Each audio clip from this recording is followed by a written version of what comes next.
सुप्रभात बच्चों, मेरा नाम मनीषा मेहता है। आज हम 10वीं कक्षा का व्याकरण का विषय पद परिचय करेंगे। तो चलिए आरंभ करते हैं पद परिचय।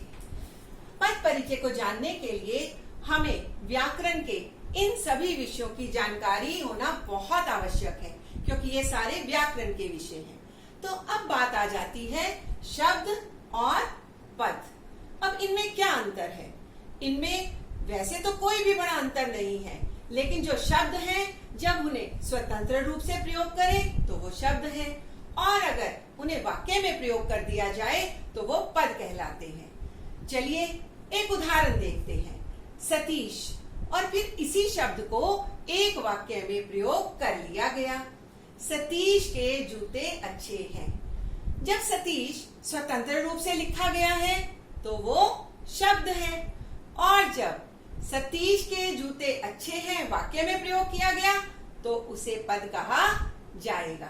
अब यहाँ सतीश शब्द है, और यहाँ जब वो वाक्य में प्रयोग किया गया तो उसे पद कह दिया गया है।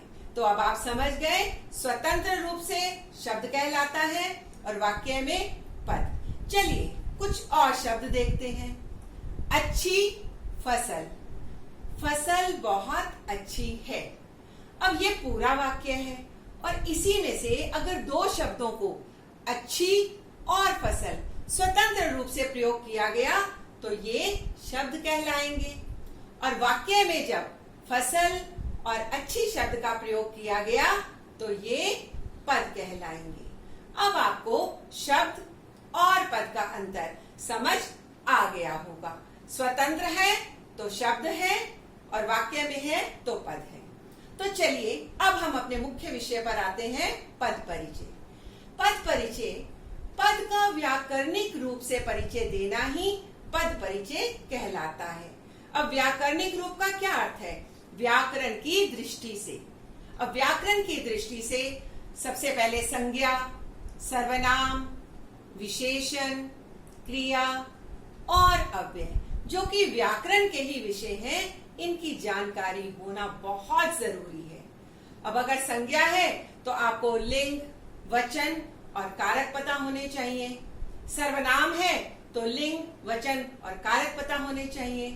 तो अब एक उदाहरण देखते हैं। सचिन अच्छा खिलाड़ी है। अब सचिन यहाँ पर रेखांकित शब्द है, और हमें मालूम है कि ये संज्ञा शब्द है।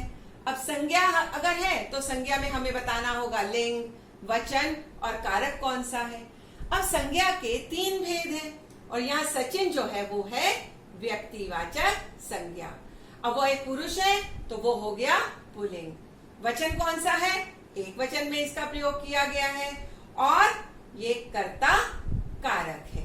तो इसी तरीके से अगर कोई संज्ञा शब्द है तो संज्ञा में लिंग, वचन और कारक, इन चीजों को बताना आवश्यक है।